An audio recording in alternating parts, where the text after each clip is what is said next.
Okey, Assalamualaikum warahmatullahi wabarakatuh. Terima kasih kerana masih setia menonton bersama Ahmad BMI. Okey, hari ini saya skip sikit cerita berkenaan dengan buku Ustazah Basikal. Tapi hari ini saya nak bawa cerita yang special. Yang sebelum ni mungkin you all biasa dengar cerita daripada Ahmad BMI sendiri, daripada saya sendiri.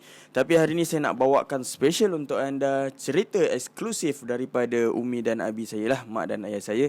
Dan jomlah kita sama-sama dengar apa sebenarnya perasaan seorang ibu, apa perasaan seorang ayah yang bila anak dia nak buat kerja gila yang nak berbasikal daripada Malaysia sampai ke Mekah, yang memakan masa selama setahun lebih pada waktu tu kami plan. You all boleh tengok sendiri. Okay, insyaAllah, please enjoy. Apa yang boleh kami share adalah inspirasi lah, yang boleh mungkin kita boleh kongsi. Alhamdulillah, kami ada 5 orang cahaya mata. Yang sulung bernama Muaz, yang keduanya Ahmad. Kedua-duanya lahir di Amerika Syarikat sewaktu saya belajar dengan istri belajar di sana, di Hartford, Connecticut.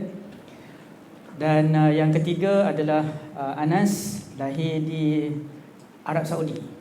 Jadi 3 orang yang pertama di luar negeri. Kemudian yang keempat Nuaim. Mana Nuaim? Sana kot. Nuaim anak Malaysia. Dan yang kelima, the only daughter, juga anak Malaysia, Ilian, Iman Ilian. Dan setiap daripada anak-anak ni ada karakter mereka yang istimewa. Masing-masing ada karakter yang istimewa. Jadi semua ada kekuatan. Of course lah, semua ada kelemahan, tetapi kita nak highlightkan yang kekuatan tu. Jadi malam ni kami nak highlightkan apa kekuatan Ahmad lah, dan isteri. Kerana it will not materialize until they get married kan. Dan kenapa mereka ke Mekah pun sebab after they get married. Jadi Ahmad dari kecil lagi memang karakternya adalah seorang explorer lah. Explorer. Mula tak banyak cakap. In fact tak cakap pun. Tapi tangan dia always tangan ada kaki. Ada tangan dan kaki lah. Always ada projek. Kalau dengar senyap tak ada apa-apa tu kena carilah, where is he? He's doing something. A lot of things. Kadang-kadang hilang daripada rumah, hilang daripada sekolah pun, hilang daripada masjid.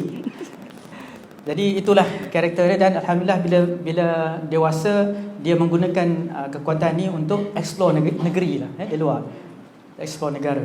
Alhamdulillah, apa yang kita lihat, kekuatan tu digunakan untuk motivate bukan saja diri dia, tapi juga sekarang ni dia cuba motivatekan orang lain dengan pengalaman-pengalaman dan hikmah-hikmah yang telah dia pelajari di sepanjang perjalanan dari Malaysia ke Mekah.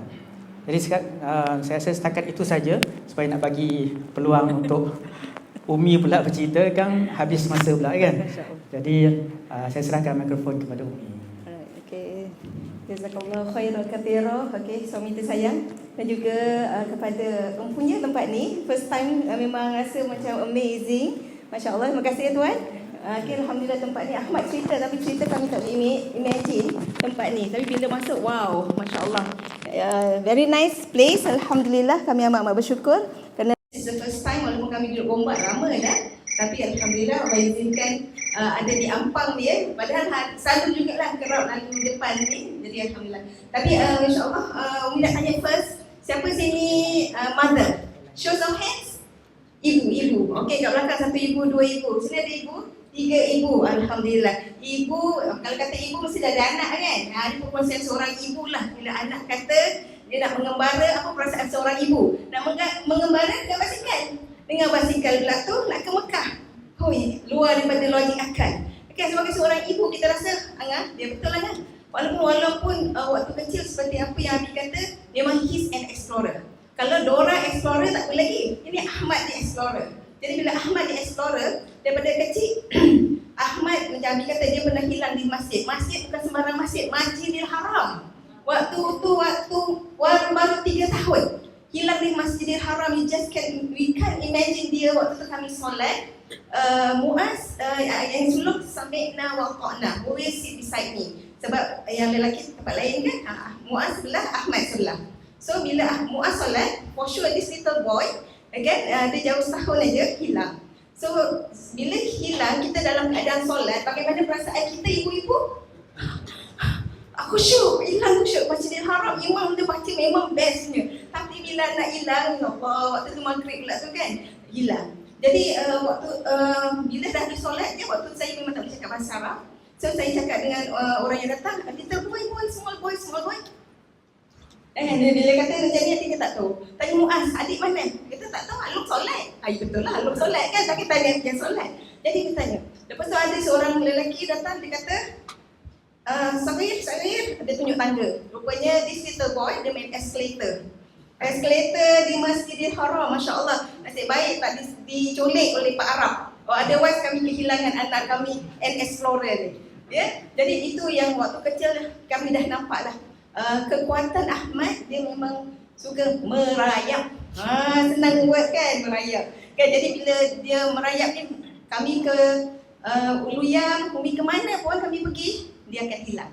Jadi anak-anak kat sini yang selalu tak dengar cakap mak bapak kan hilang kan? Kan adik-adik ni kan? Samalah. Satu hari nanti anda akan jadi seorang yang hebat.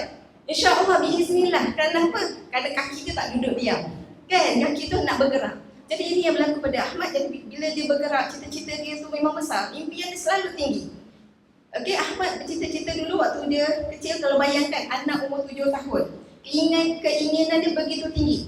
Saya beli buah tembikai sebiji. Buah tembikai. Ibu-ibu kalau beli tembikai, kita potong that and then kita beli ke kemudian? Ibu-ibu.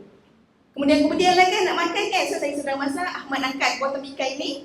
Dia kata, Umi, nak potong? So Umi kata, sekejap lagi Umi potong. Datang lagi bawa ni.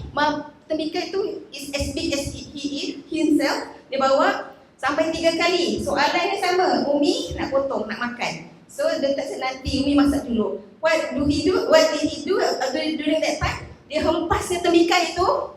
Kendurilah abang dan adik dia duduk. Kan? Duduk makan sama-sama tembikai yang dah terbelah. Dan makan. Apa perasaan kita seorang ibu? Alhamdulillah Ahmad, ya Allah. Kan? Baiknya nak ni, ya Allah subhanallah. Jadi di situlah ketidaksabaran dia tu hendak sesuatu there and then. Okey, adik-adik kat sini ada juga kan macam tu? Ada tak? Baik dengan aku? Ada kan? Ada kan? Ayo, tu adik tu kata, engkau you kan? Biasa-biasanya macam tu lah. Kalau ibu-ibu ada anak yang situ, kita serupa. Kalau mereka nak berdikari, nak do something yang beyond what they want to do, just let them be, tapi kita guide. Okay, jadi Alhamdulillah, kami bersyukur bila Ahmad dalam buku tu semua dah baca, okay, bagaimana beliau nak travel. Tapi syarat yang kami beri adalah kahwin dulu.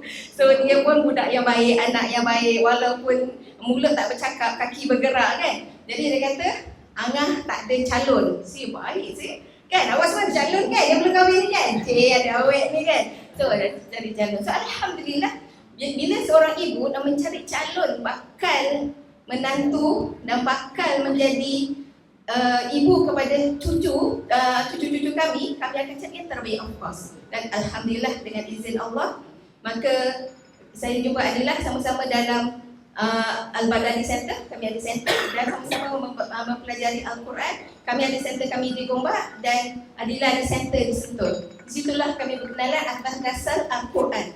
Bila kita berpandu ke Al-Quran, I know Ahmad will be safe. Sebab itulah dia selalu apa dalam tu kata, panggil anak anti. Boleh kan anak anti kan? Tapi itulah dia, subhanallah. Jadi Alhamdulillah pada adik-adik yang kat sini, okay, Alhamdulillah kami doakan dapat jodoh-jodoh yang baik, insyaAllah. Okay, yang senyum-senyum tu saya tahu mesti dah awet kan? Alhamdulillah. Okay, semoga jumpa pasangan yang insyaAllah bersama-sama. Dan saya sebenarnya tak sangka Adila she's an explorer also. Ya, jadi bila kami datang ke rumah Adila, rupanya mak dia pun cerita dia pun sama juga sekaki macam Ahmad. Itulah namanya jodoh, insyaAllah ya. Jadi insyaAllah itu saja dari kami. Artinya Ahmad, kalau adik-adik, anak-anak di sini sama juga seperti Ahmad yang explorer yang banyak bergerak, you are on the right track and you are on the right place. InsyaAllah kami doakan berjaya dunia akhirat. Assalamualaikum warahmatullahi wabarakatuh. Okey, Alhamdulillah. So, itulah sedikit sebanyak penceritaan yang dikongsikan daripada Umi dan Abi. Okey, terima kasih kepada anda yang tengok sampai habis. Kalau suka video ini, please klik like dan jangan lupa komen di bawah untuk saya upgrade lagi video yang akan datang, insya-Allah. Dan pada yang belum subscribe, please subscribe dan jangan lupa tekan loceng untuk dapatkan notification supaya selepas ini saya akan upload video yang baru dan anda akan tahu. Dan insya-Allah saya tengah target untuk dapatkan 100,000 subscribers sebelum tahun depan. So please sama-sama support dan kita akan jadikan platform ini sebagai platform yang menunjukkan mengembara ini bukanlah satu perkara yang sia-sia dan banyak hikmah yang sebenarnya kita boleh dapat daripada kembara ni, dan insya-Allah kita boleh kongsikan kepada ramai lagi orang. Dan please share dan sebar-sebarkan kepada orang lain. InsyaAllah semua pahala itu pasti dan pasti Allah akan berikan kepada anda semua. Dan insyaAllah kita akan jumpa lagi. Assalamualaikum warahmatullahi wabarakatuh.